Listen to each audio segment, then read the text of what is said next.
Hi guys, good morning. For today's video is Friday. Dahil di tayo nakapag-duty kahapon, ngayon tayo mag-duty.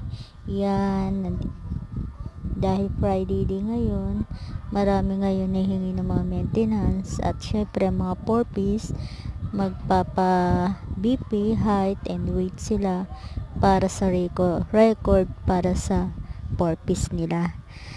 Sa ngayon, sa dami ngayon na mga 4-piece na nagpa-record, ayan, for the BP tayo ngayon.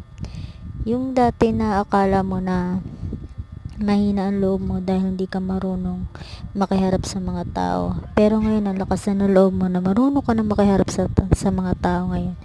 Thank you kasi napapagaan ko na ang sarili ko at marunong na ako umarap sa maraming tao. Kung dati mahihain ako. Ayan. Sa ngayon, for the waiting na ulit kami ng pasyente. Ayan. Yeah, malungkot ang person. Yan. By the way, yan po mga nakasama ko for today's duty. Thank you po sa panonood, guys. Bye!